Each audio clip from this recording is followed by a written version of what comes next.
Le 25 mars, vers midi, le roi Faisal était assassiné par un de ses neveux. Cette nouvelle a plongé le pays dans la consternation et l'inquiétude. Le meurtrier, âgé de 24 ans, était rentré récemment des États-Unis où il venait de terminer ses études universitaires.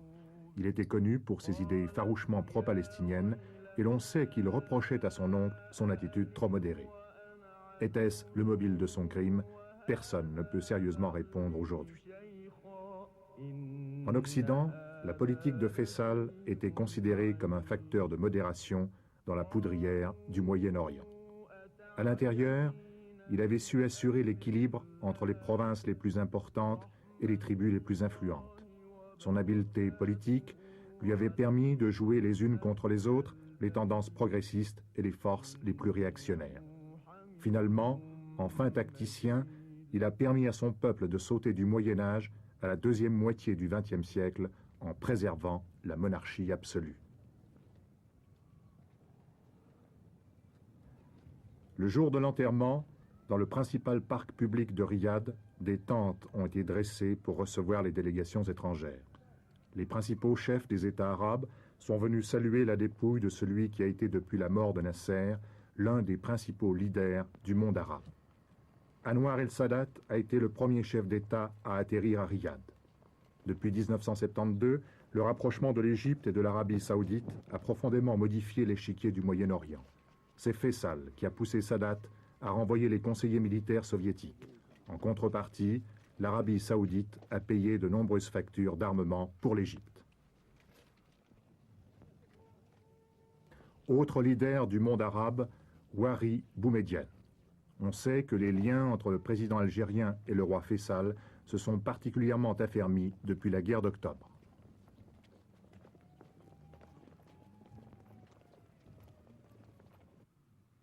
De Bourguiba à Juan Carlos, ces funérailles ont réuni des représentants de la plupart des États qui entretiennent des relations avec l'Arabie saoudite.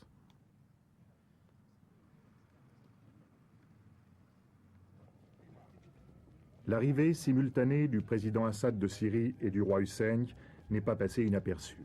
Le président Assad n'a pas oublié que s'il a pu renouveler et augmenter le potentiel militaire de son armée, c'est grâce aux subsides de l'Arabie saoudite.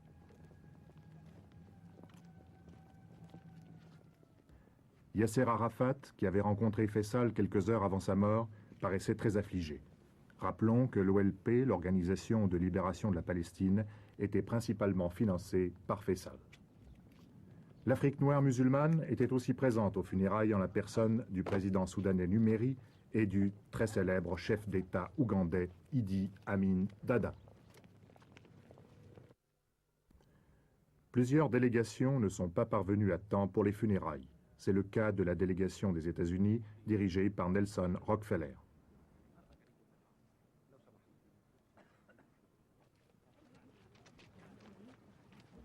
Le nouveau roi, Khaled Ben Abdulaziz, conduit la marche mortuaire.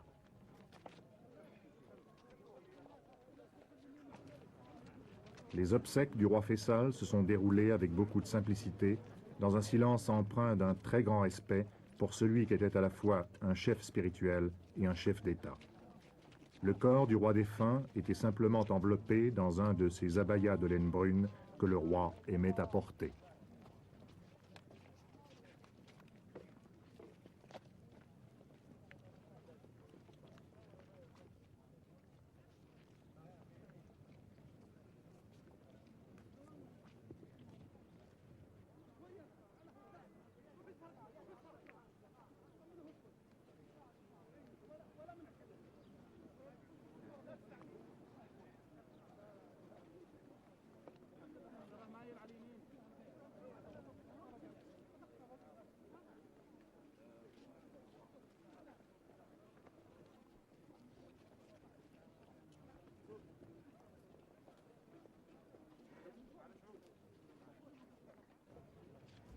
Accourus en toute hâte des autres villes du royaume et même des oasis les plus éloignées, les Saoudiens sont venus en masse rendre un ultime hommage à leur roi.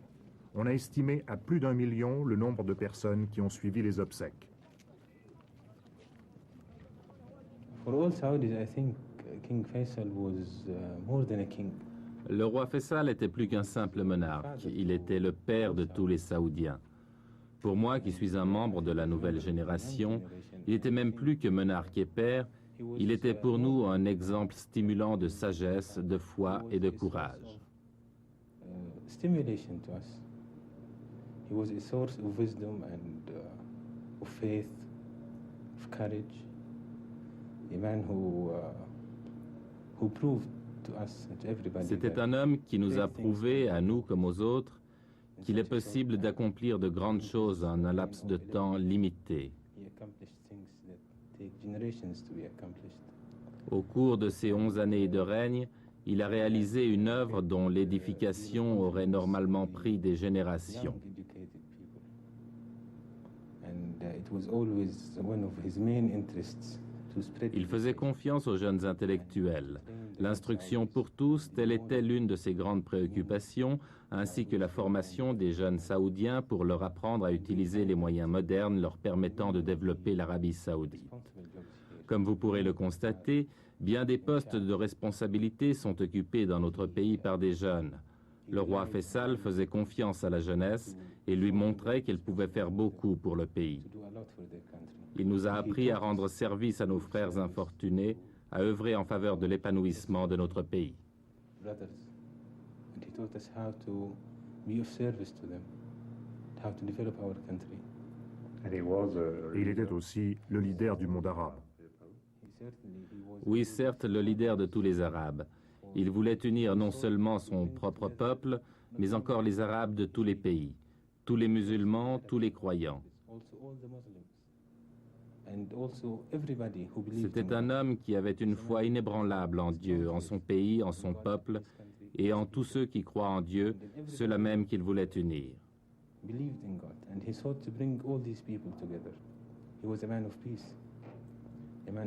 C'était un homme de paix, un sage.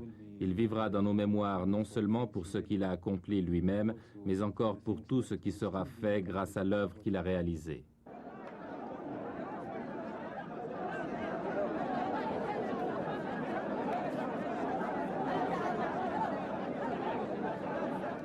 Lors de la cérémonie d'intronisation du nouveau roi, des milliers de Saoudiens ont l'espoir de voir et de toucher celui qui va désormais incarner le destin du pays.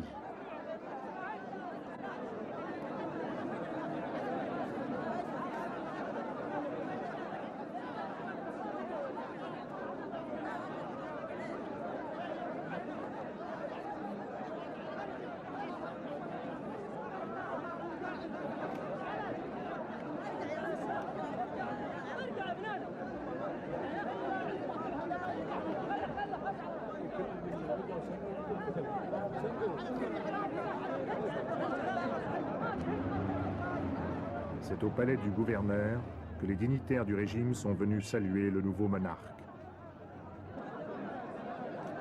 Selon la tradition, le peuple sait que lui aussi pourra pénétrer dans le palais. Pour les accueillir tous, le nouveau roi devra poursuivre la cérémonie le lendemain.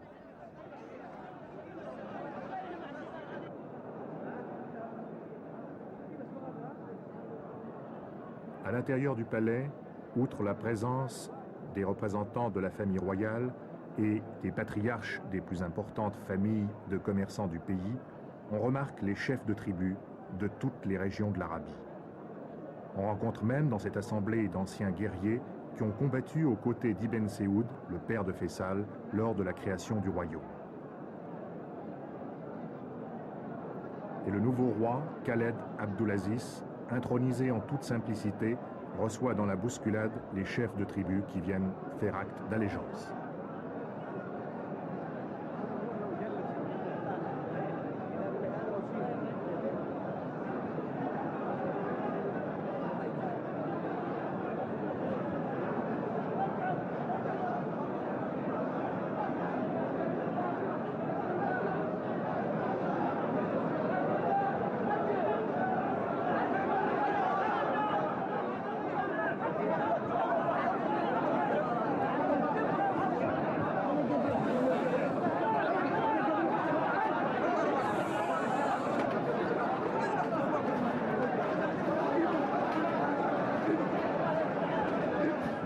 est secondé par son frère, la tête recouverte d'un kéfier à carreaux rouge et blanc. Il s'agit du prince héritier, Fahd Ben Abdulaziz, l'homme fort du nouveau régime. Tous les moyens d'information du pays ont réservé dans leurs notes biographiques autant de place au prince héritier qu'au nouveau roi. C'est pourquoi l'on a parlé d'un royaume désormais bicéphale.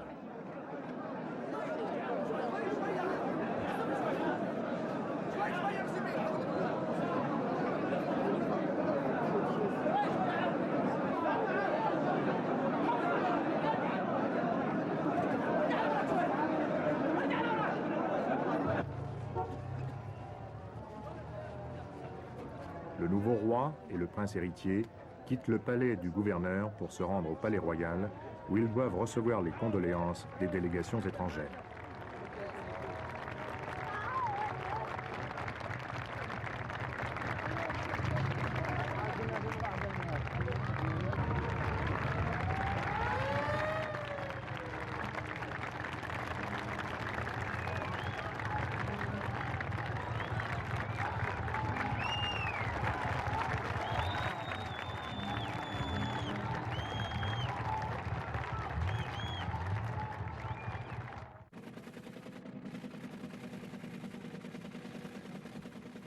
Troisième producteur de pétrole du monde derrière les États-Unis et l'Union soviétique, l'Arabie saoudite est le premier exportateur d'or noir.